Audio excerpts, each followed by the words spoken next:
Moi, c'est quand je coach les gens, ma philosophie, c'est jamais diminuer le négatif, c'est toujours augmenter le positif. Donc, pour moi, il va toujours avoir des clans un peu négatifs, mais est-ce qu'on peut créer un clan, une communauté, une équipe ou peu importe de santé mieux-être qui englobe le plus de gens possible pour que ça ait un impact positif sur les autres au lieu que ce soit un impact négatif? Donc, moi, ce serait de créer une communauté à l'interne autour de tout ce qui est pratique, saine, santé mieux-être. C'est un peu utopique.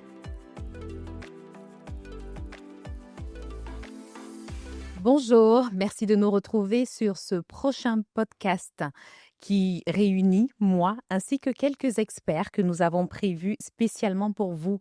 Aujourd'hui, nous allons parler de santé mentale quand le stress devient toxique. Comprendre, prévenir, agir. Le stress, c'est finalement quelque chose qui va nous accompagner un peu partout, mais nous allons comprendre effectivement que dans ce balado, nous avons différents types de stress et à chaque niveau de stress, son impact positif ou négatif sur notre santé physique comme sur notre santé mentale. Alors, avec moi aujourd'hui, j'ai Hugo Lambert. Oui, salut Prisca, ça va bien? Ça va très bien. Et toi, Hugo? Oui, super. Ravi de te retrouver. Ben oui, moi aussi. Laura Parent. Bonjour, ça fait plaisir d'être ici. Oui, comment ça va, Laura? Ça va excessivement bien ce matin. C'est Oh, beau, c'est l'automne. ok, parfait, pas stressé. Non, juste le petit stress sain, mais on va en discuter justement entre stress sain et toxique, donc à suivre pour la suite. J'ai hâte d'en savoir plus. Simon Scott, Oui, bonjour. Merci de l'invitation. ça fait plaisir. Nous disons merci d'être venu. Excellent. Amazing. Fait que finalement, Laura, on va commencer par toi. Qu'est-ce que tu fais? Pourquoi est-ce qu'aujourd'hui, j'aurais envie de t'écouter? Oh wow, c'est une excellente question. Je me la pose moi-même régulièrement. Non, c'est une petite blague. On a tous ce sentiment-là d'imposteur. Ça fait partie du stress, justement. Donc, moi, principalement, je suis connue pour être consultante en marque employeur. En fait, moi, j'ai un cheminement en marketing et communication. J'ai vraiment utilisé tous ces bagages-là et ces outils-là pour aider les organisations à répondre à des objectifs de ressources humaines, soit d'être un employeur qui est attractif et d'engager et de retenir les employés, de les faire sentir fiers, etc. Puis, ce que ça m'a donné comme background, c'est vraiment de faire des enquêtes et faire beaucoup de recherches employées pour comprendre les employés, comment ils se sentent dans leur organisation, faire des analyses de culture organisationnelle pour pouvoir vraiment positionner un employeur avec la vérité, le réel vécu. Et ça m'a donné la chance de passer en entrevue, en groupe de discussion, des milliers d'employés. J'ai fait vraiment plusieurs centaines d'organisations parmi les plus grands employeurs du Québec où est-ce que j'écoute les employés me parler de quelles sont les plus grandes forces et faiblesses perçues. Globalement, qu'est-ce qui les rend le plus heureux, épanouis et qu'est-ce qui les fait le plus souffrir. Wow. Donc, ça m'a mis en contact avec cette réalité-là sur le terrain par la recherche. Et après, mon travail, c'est de sensibiliser les exécutifs à leur réalité, à la réalité des employés et les influencer, les convaincre que c'est important que leurs employés soient écoutés, considérés et mis au centre de l'organisation. Donc, c'est devenu ma bataille depuis les dernières années que j'ai bien l'intention de continuer de faire. Et pour ma propre santé mentale dans le passé, je me suis intéressée très tôt à la pleine conscience et je me suis formée en pleine conscience. Et depuis ce temps-là aussi, je donne des formations sur le leadership conscient. Donc, j'ai une coupe de... On dit quoi, d'arc à ma... En tout cas, de corde. Merci, oui, je vais faire ça régulièrement au courant du podcast, mélanger des expressions. J'ai plusieurs passions, mais globalement, le bien-être des travailleurs, c'est vraiment mon why et ma mission. Donc, tout ce que je fais, c'est Amazing. pour cette finalité-là. Laura, j'ai envie de t'écouter. OK, j'étais pas sûre. J'étais comme, bon, le pitch de vente, c'est parti. C'est parfait. Simon Scott. Oui. Donc, je crois dans le contexte ici, c'est 18 ans en santé corporative. Donc, j'avais une compagnie une conciergerie mieux-être, donc un guichet unique pour rendre les employés plus en santé, où est-ce qu'il y a une épidémie de stress, d'anxiété, de burn-out, de dépression. Une des raisons, c'est parce que les gens, ils s'investissent pas dans leur propre santé 40 à 60 heures par semaine. Donc, nous, c'était une solution proactive à ça. Aussi, enseigner le yoga 10 ans. Je suis très passionné par la méditation, conférencier sur tout ce qui est mindset proactif. Donc, de vraiment transformer la réaction en proaction. Et ma mission, c'est d'inspirer la santé au quotidien. Et aussi, c'est personnellement des défis de santé mentale, de stress, d'anxiété. Donc, je connais ça. C'est quoi aussi intérieurement mieux gérer ça et mieux gérer son stress et prendre responsabilité sur sa santé. Passion expert. Oui, on pourrait dire Oh. par la vie. Exactement. Ouais. Wow. Hugo Lambert? Oui, ben moi, je suis consultant psychosocial dans les organisations, formateur aussi en santé psychologique et relationnelle, conférencier, plusieurs conférences aussi. Dans le fond, j'accompagne les dirigeants, les entreprises, les équipes de travail dans tout ce qui a trait aux relations saines, à la santé psychologique, la gestion du stress, beaucoup de l'anxiété, l'organisation du travail, tout ça. Je suis aussi fondateur de Hugo Lambert et compagnie. Dans le fond, c'est mon entreprise. Les compagnies est important parce que j'ai quand même un réseau Tout à de fait. collaborateurs et de consultants selon des différents axes des entreprises et des organisations. Alors, on essaie toujours de garder la ligne directrice qui est le bien-être psychosocial des humains qui forment les entreprises. Merveilleux. Ben, on a un plateau prêt pour commencer à parler justement de stress dans nos entreprises. Mais pourquoi aujourd'hui on va mettre le stress en avant? N'est-il pas bon que d'être stressé?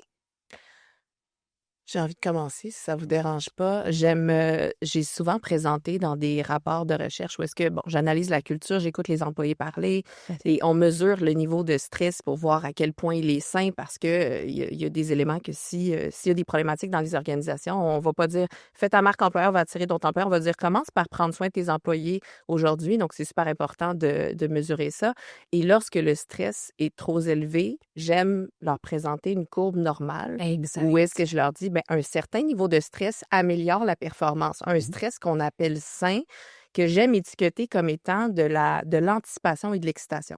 Moi, du moins, c'est comme ça que je le vis. Je pense que quand tu as un petit stress sain, c'est un petit « Oh, OK, là, je m'apprête à performer. » Je vais comme... ça nous donne une espèce de motivation intrinsèque de bien s'équiper, de bien se préparer. Tous les gens qui ne sont pas des psychopathes, du moins, ont ces différents réflexes-là parce qu'on est vivant, on ressent des petites inquiétudes, mais ça nous permet de bien être préparé et équipé. Après, quand on atteint le sommet de la courbe de performance, ben c'est là qu'on a un stress sain, puis c'est nécessaire pour se mettre, j'ai envie de dire, en mouvement.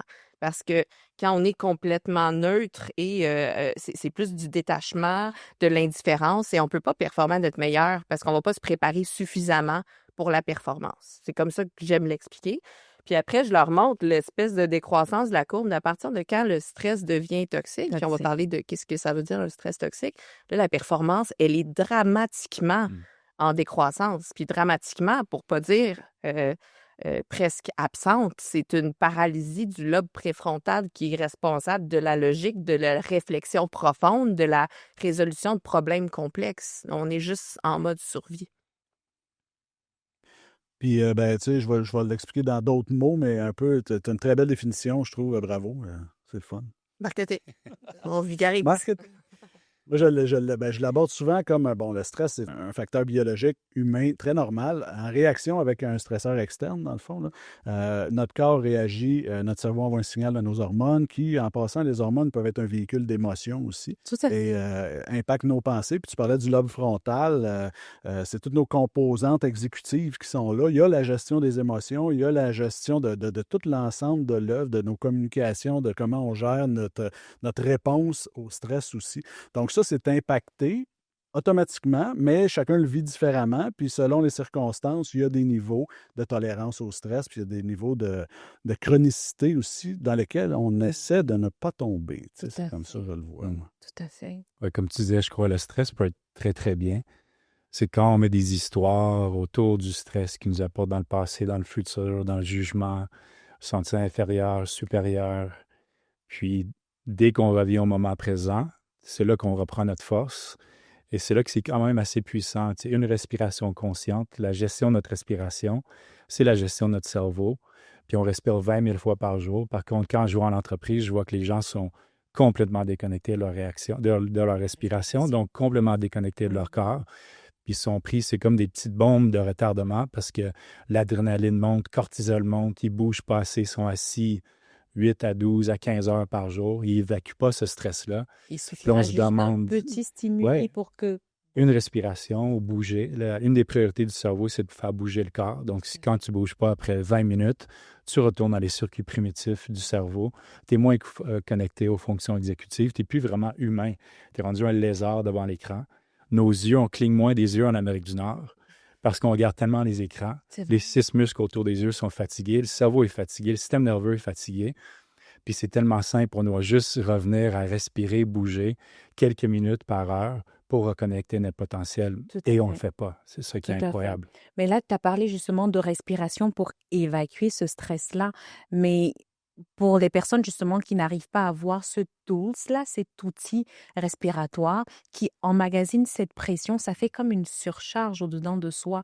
Fait que pour peu qu'on recevra un stimuli, une parole mal placée, une tâche à demander qui arrive un peu en retard, genre à 5 heures moins 5 minutes, c'est tout ça qui finalement va être le trop-plein et on va se retrouver en train de, comme une bombe à retardement, tout va sortir pas avec les bonnes paroles et pas au bon moment. Fait que comment est-ce qu'on reconnaît qu'on a un talent qui bascule vers le stress chronique, toxique?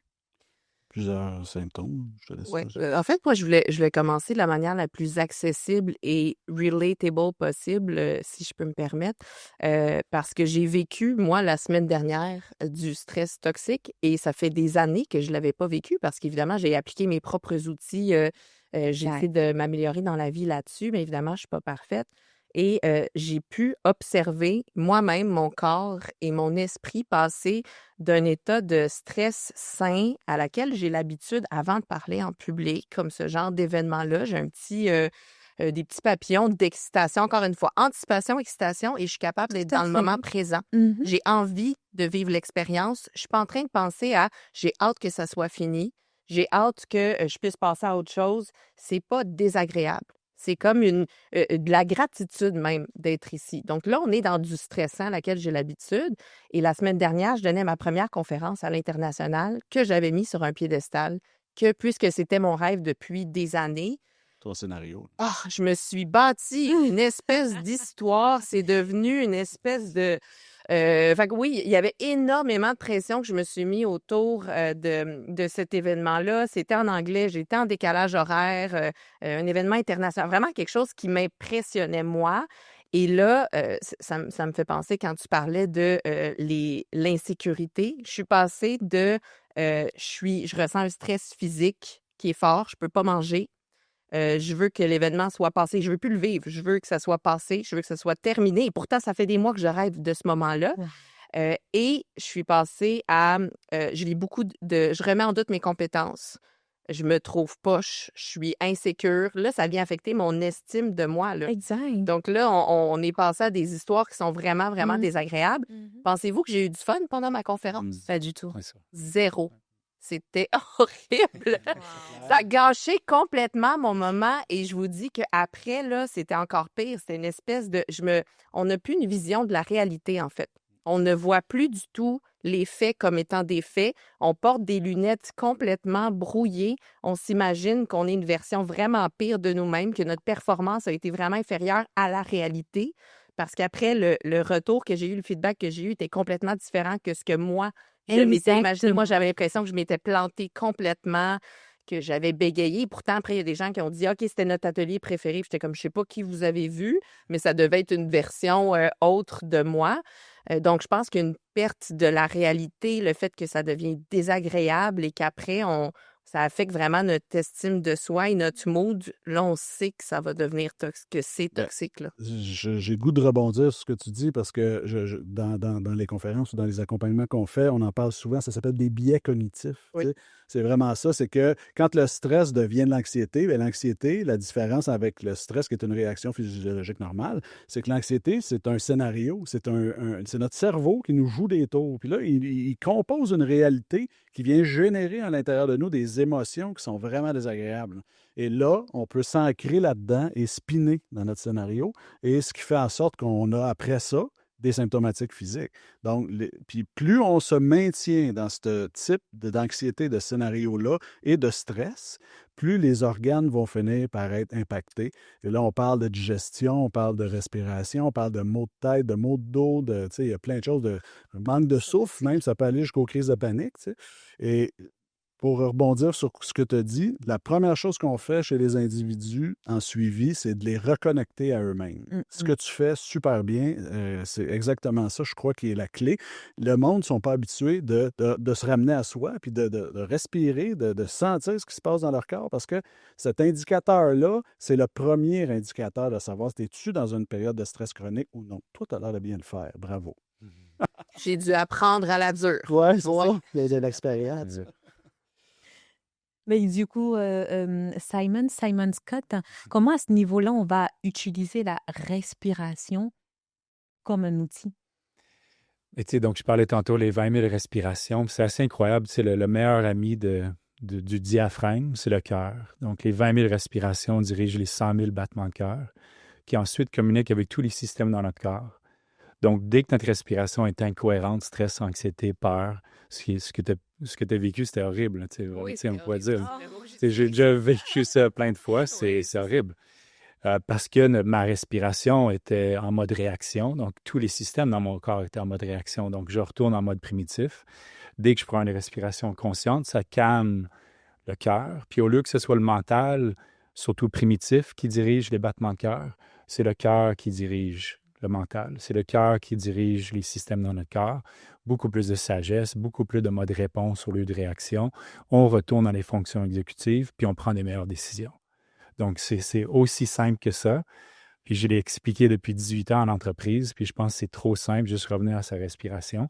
Mais on a 20 000 opportunités par jour pour le faire. Ou de juste reconnecter aux sensations. Tu sais, OK, j'ai les mains froides. Sinon, on est pris dans le passé ou dans le futur. Puis dès qu'on va dans le passé et dans le futur, c'est une illusion, c'est une histoire, dans un film, souvent dramatique, ou peu importe, on n'est plus ici. Tu sais, on n'est plus humain. Donc, une respiration consciente dresse le mental, les 40 à 60 000 pensées par jour qui font tout pour nous sortir du moment présent, nous protéger d'évoluer. Une respiration, c'est comme sit, heal. C'est moi le maître, c'est pas toi. C'est exactement la prise de pouvoir que les gens ont besoin. Dans tout ce qu'on a parlé à date dans les balados, s'il y a une notion à apprendre, c'est qu'on a du pouvoir. Sur quoi? Nos pensées, sur nos émotions et sur notre gestion corporelle interne. T'sais. Si les gens conscientisent ça et se pratiquent à faire ça, ils vont vivre beaucoup mieux leur vie. La responsabilité individuelle. Oui, je suis pas mal là-dedans. Oui, l'introspection, c'est un choix qu'un individu doit faire, puis l'employeur ne peut pas forcer l'individu. Ah non. Ça, c'est clair. Ouais. C'est une co-responsabilité. Mais il peut le sensibiliser à ça. 100%. C'est ça. Mais en effet, il n'y a pas de pouvoir sur les autres. Oui. Exactement. Je le dis dans ma conférence, pas mal dès le début, il y a des gens que ça leur fait réagir, mais tout le monde a 18 ans et plus dans les conférences que je donne. Ta santé, c'est ta responsabilité. Ton système nerveux, si tu es stressé, anxieux, fatigué, mais entre guillemets, c'est de ta faute à quelque part. Oui, il y a des cas extrêmes, puis j'ai déjà été dans les cas extrêmes aussi de dépendance santé mentale, mais pour 80 à 90 % des problèmes ou challenges qui viennent vers toi, you're the master. C'est ta responsabilité de mieux gérer ça. Tout à fait. Puis de passer de réaction à réponse. Puis responsabilité, c'est l'ability to respond, l'habilité de répondre. Puis on est très chanceux en Amérique du Nord. On a tout ce qu'il faut pour d'avoir une pandémie de joie et de paix et de santé. Malheureusement, on a une pandémie de stress, d'anxiété, de peur, de jalousie, de déconnexion, puis de fréquences très basses parce qu'on est plus en mode I'm right, you're wrong, réaction, rouge contre bleu.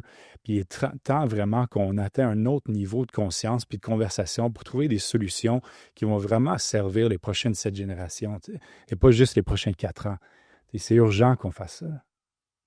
Puis j'ai envie d'ajouter avant qu'on termine sur la question la description du stress toxique, s'il y a des employés, des travailleurs qui nous écoutent, à partir de quand le stress envahit ma vie personnelle, le stress du travail envahit ma vie personnelle, c'est-à-dire que le dimanche, dès que je me réveille le matin, j'ai une boule au ventre. Est-ce que vous saviez le nombre de personnes qui commencent sur mes vidéos TikTok en parlant de ce phénomène-là? Parce que je reçois aussi plein de commentaires qui me donnent un pouls sur qu'est-ce que ressentent les gens. Et à partir de quand ça envahit la vie personnelle, on sait que le stress, il est toxique. Puis les études démontrent que même ce manque de balance-là impacte nos habitudes de consommation. Les gens vont plus consommer d'alcool, de sucre. Oui, c'est vraiment prouvé par les études. Donc, imaginez, ça impacte non seulement on a l'effet somatique du stress sur les organes, mais en plus, on empire nos habitudes de consommation pour le pire. Et l'autre effet était, on empire nos relations personnelles. Soit on va se défouler sur notre partenaire de vie, sur nos enfants. Ça, c'est vraiment les premières choses. En fait, les effets, disait, d'un boss toxique. C'était le numéro 2, 3, c'était les habitudes de consommation et c'était la relation avec nos proches. Puis la solution est là aussi dans les habitudes, hein, tu allais le dire sûrement, là, mais c'est là des rituels personnels aussi.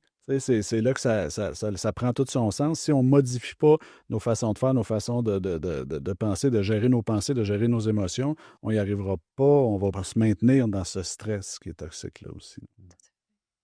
Fait qu'on est tous d'accord pour dire que le stress aura un réel impact sur la performance des talents. Donc, comment maintenant en entreprise on fait pour instaurer des stratégies de gestion?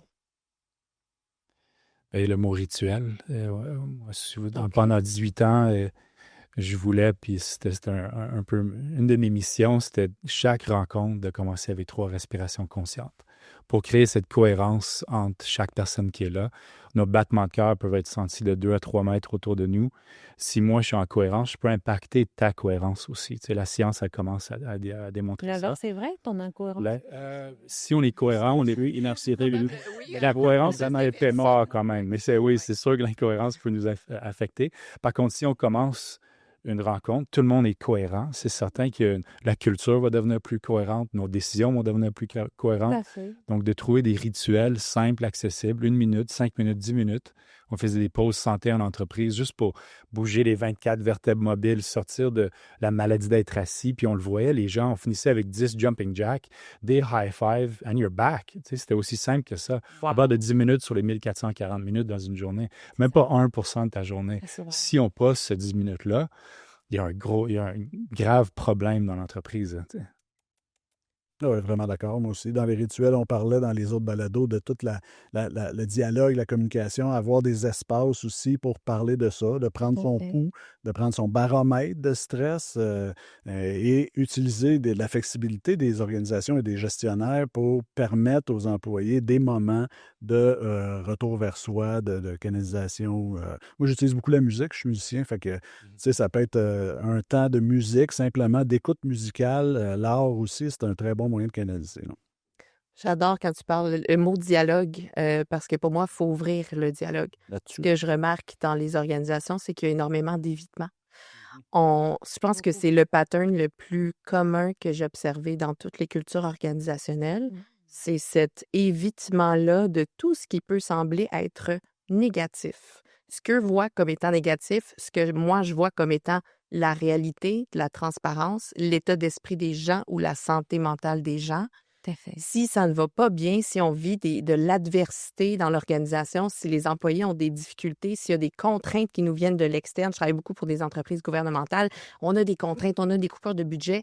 Pourquoi est-ce qu'on ne le nomme pas puis on ne le vit pas tous ensemble?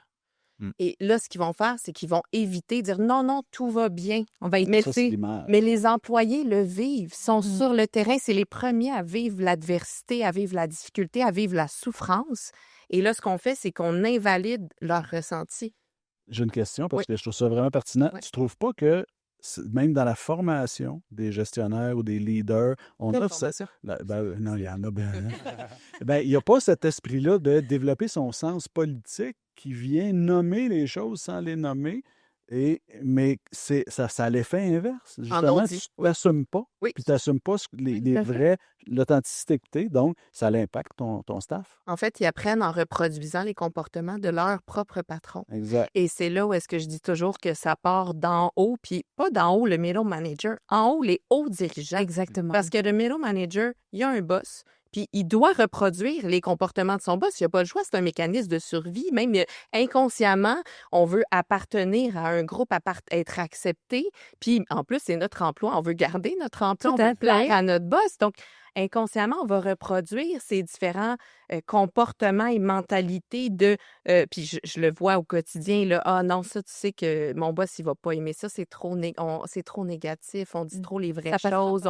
C'est ça, oui, c'est la fameuse phrase, honnêtement, ça passera pas. » Et cet évitement-là, c'est la raison pour laquelle il y a un gros manque de connexion et d'engagement entre les employés et entre la direction, et ça impacte énormément la santé mentale des employés. 100% d'accord. Donc, cet évitement-là, qui est une espèce de convention culturelle dans les organisations, il faut que ça cesse, il faut arrêter ça. Et la transparence, pour moi, c'est vraiment le mot d'ordre, là. Mais comment on arrive à le nommer? Comment on arrive à briser la barre de peur?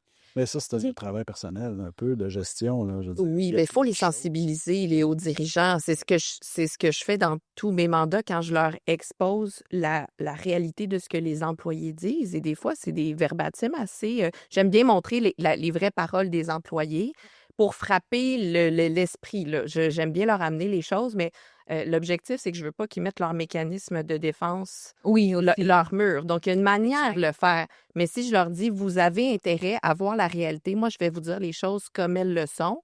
Et ça, c'est le début de tout ce que vous voulez atteindre en termes d'objectifs stratégiques. Je vais faire un mix en fait, je vais lier leur objectif stratégique qu'ils désirent le plus à vous avez intérêt à écouter vos employés.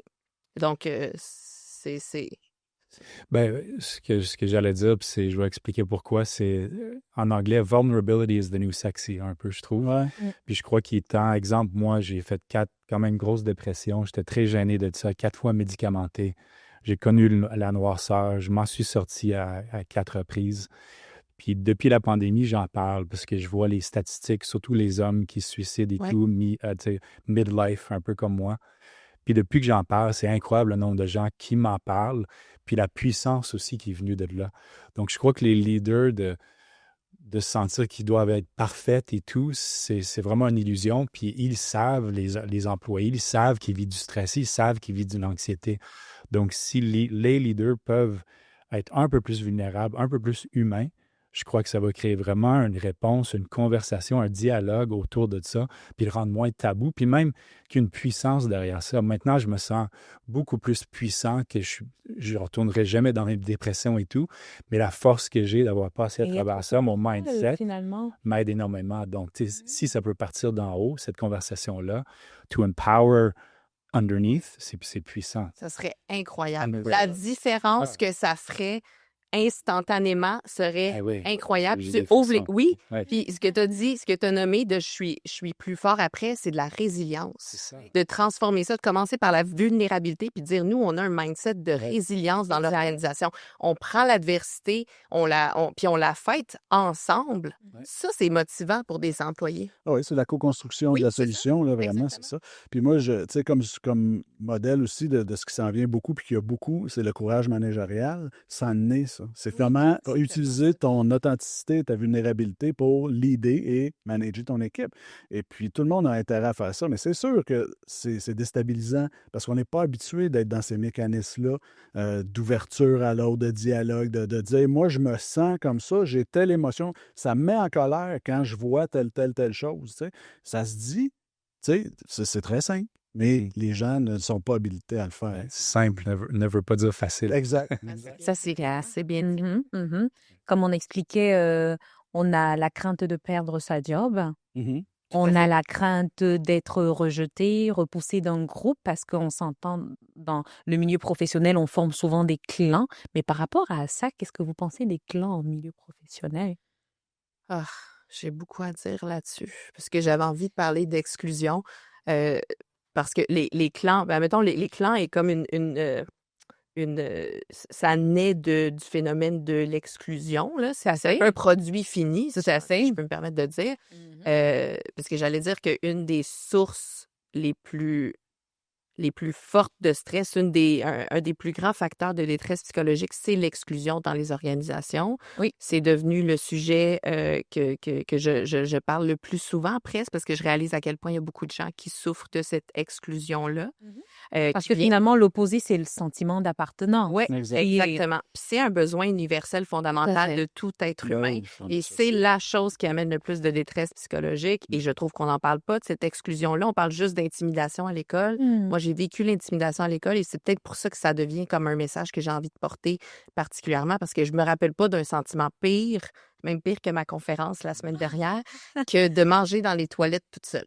Et je pourrais encore pleurer tellement que c'est vif, puis ça fait mal. Puis en tant qu'adulte, là, de vivre ça, aïe aïe, Oui, ça fait encore mal, croyez-moi, Ça- et c'est présent dans les organisations. tout à fait. Cette exclusion va créer aussi des groupes, comme tu disais, des entités des communes. Là. Puis ce que ça fait, c'est que ça amène les gens à faire la contamination négative dans le milieu de Tellement. travail. Tellement. Et puis ça, c'est un facteur de stress important parce que ça crée des relations toxiques. La contamination négative, on se met ensemble pour critiquer un patron, pour critiquer un collègue de travail. Ouais. C'est des dynamiques que je vois souvent, mais qui sont très malsaines. Pour le stress, d'ailleurs, aussi, parce que c'est un facteur de stress, hein, avoir des relations. Tu sais, regarder ton collègue puis dire qu'est-ce qu'il pense de moi? Il me regarde avec mépris, puis il est avec ses chums, puis il me regarde tous avec mépris. Tu sais. Puis il y a encore des dynamiques de peur aussi. Il y a encore de la gestion sous la peur. Tu sais, l'espèce d'omerta, là. Ben, récemment, j'en voyais encore là, des dirigeants, des employés qui disaient « Je peux pas parler, je vais perdre ma job. » Pourquoi tu vas perdre ta job? Ben, parce que c'est arrivé à un tel, mon patron l'a mis dehors parce qu'il a critiqué telle chose. Ça n'a pas de bon sens. Tu sais, on est encore là. Hein? Ça m'arrive d'animer des comités exécutifs où la décision, c'est est-ce que le président doit être présent dans le groupe exécutif ou pas? Et en fait, la question, c'est est-ce que vous êtes confortable de vous exprimer devant le président? Le président. Donc, certains groupes, j'anime sans je fais une entrevue individuelle avec le président et je fais un groupe de discussion avec les exécutifs. Et ça en dit long déjà. Ben oui. Ouais, totalement différent, j'imagine, comme expérience dans les deux. Oui, tout à fait. C'est là qu'il y a le plus gros écart. Mais moi, j'aime dire que plus il y a de l'ego, plus il y a un gros écart et une déconnexion. Exact. C'est la corrélation la plus fidèle que j'ai faite. C'est vraiment, plus il y a de l'ego, plus l'employé ne se sent pas considéré et écouté. Parce que le comité exécutif va dire on est donc innovant, on est donc bon, on est donc ci. Et c'est complètement différent de l'histoire qui est vécue par les employés, cette espèce de déconnexion-là. Pour les clans, moi, c'est quand je coach les gens, ma philosophie, c'est jamais diminuer le négatif, c'est toujours augmenter le positif. Donc, pour moi, il va toujours avoir des clans un peu négatifs, mais est-ce qu'on peut créer un clan, une communauté, une équipe ou peu importe de santé mieux-être qui englobe le plus de gens possible pour que ça ait un impact positif sur les autres au lieu que ce soit un impact négatif. Donc, moi, ce serait de créer une communauté à l'interne autour de tout ce qui est pratique, saine, santé, mieux-être. C'est un peu utopique, je sais, mais je crois que c'est possible. C'est rendu légalement obligatoire. Oui, c'est ça, avec la loi 27. Avec la loi 27 Les moyens qu'on offre, nous. du 6 octobre 2025. Ah ouais, ah ouais. Mais là, finalement, comment est-ce que j'ai des outils au quotidien pour réguler cela, mon stress? Parce que n'oublions pas, un stress peut me causer à la longue un AVC. Un stress va me causer burn-out, un stress va me causer... on a tellement de pathologies, finalement, pas seulement physiques, mais aussi psychologiques. Fait que pouvoir avoir des outils pour réguler son niveau de stress au quotidien devient primordial. Qu'est-ce que vous proposez? Moi, j'ai une recette, mais... Non, vas-y, j'ai hâte d'écouter ta recette. Disons ensemble. La première, c'est ce que tu dis, dans le fond, Simon, c'est vraiment de se ramener à soi, de respirer, de se reconnecter. Quand on vient hyper stressé, le meilleur truc, c'est de se ramener dans le moment présent, puis de nommer ce qu'on observe autour. Oui. Là, je suis en balado avec Prisca et je nomme que j'ai une recette. Donc là, je suis vraiment dans le moment présent. Une souche, tu restes Oui, connectes c'est à ça. tes sens. Connecte au centre. Depuis tantôt, je me connecte au divan parce qu'il est quand même velu. Fait que je me dis, oui, non, mais vraiment, ça m'aide à me connecter. Sans le juger, sans dire « Ah, je l'aime » ou non, juste de le sentir, c'est ça. Curiosité bienveillante, Ouais. que j'aime. Oui.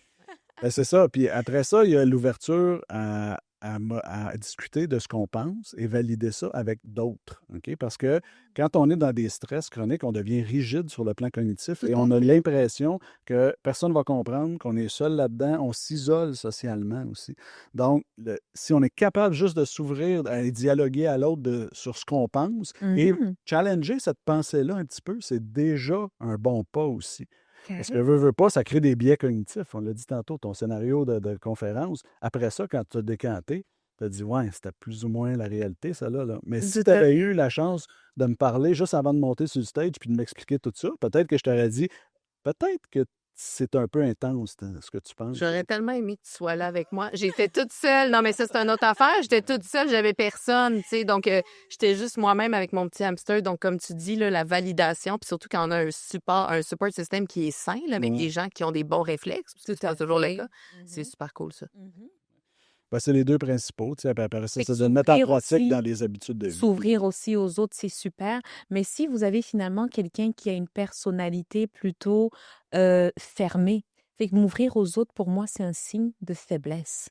Je vais pas m'ouvrir aux autres, surtout pour les hommes. Oh mon Dieu, on va pas entrer dans les fou, hein? statistiques là, mais Ouais. pour les hommes, pouvoir s'ouvrir comme ça, c'est comme finalement se mettre à nu. Ouais. Je suis un homme, je peux pas montrer cette faiblesse-là. Donc, Et de moins en moins. Moi, je pense que c'est la c'est même chose vrai. que si tu dis je vais aller prendre une bière avec mon chum de gars puis je vais y compter ma vie. Ça n'est un moyen. Là. Bon, ouais. Hein? C'est la même chose. Fait que tu peux utiliser cette expérience-là chez la personne qui est fermée pour. L'idée, c'est de vivre une fois un événement ou une expérience positive qui va nous amener à le refaire. Tu sais. Merveilleux. Peu importe ce qu'elle soit, il faut le trouver avec l'individu. En fait, tu sais. C'est un peu ça que je disais. Ouais, bah après, pas des bières à toutes les occasions Non, c'est pour pas- rire. On a parlé, on a même blessé de l'alcool. Oui. Ben, mettre ça, un verre d'eau, un kombucha. Une connexion. Un petit peu. Ah, shit, c'est un kombucha, là. Fait qu'est-ce que tu proposes? Ben, on a Ben, la respiration. La recette est très similaire. Moi, je sais quand je suis trop pris dans ma tête de façon obsessive, c'est le plus rapidement que je peux retourner dans mon corps. My mind, my body has more wisdom. Il y a plus de sagesse dans mon corps. Donc, cardio de 10 minutes, ça peut être 10 jumping jacks, 5 respirations, la cohérence cardiaque de 5 minutes, où est-ce qu'on inspire 5, on expire 5. Pendant de 3-5 minutes, plus de 15 000 études là-dessus, on revient dans un état de cohérence. N'importe quoi qui va me ramener à ma respiration. Puis des fois, quand c'est horrible ce que je passe à travers, parce que je suis déjà passé à travers ça, ça prend une intensité.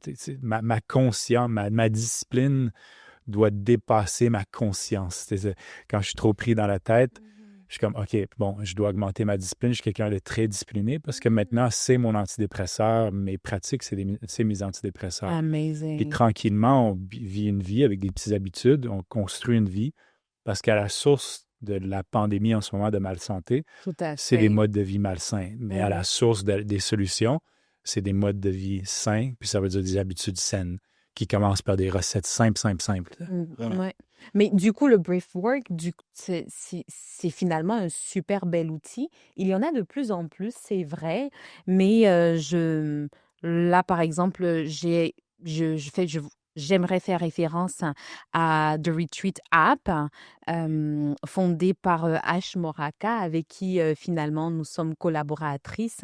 Et en passant avec le code SERE25, vous pouvez justement vous inscrire sur cette application-là pour avoir finalement beaucoup de tools qui, comme tu disais tout à l'heure, Scott, à partir de la respiration, à partir finalement de l'élément du notre diaphragme, on peut relâcher beaucoup d'émotions, on peut relâcher les bonnes hormones dans le sang.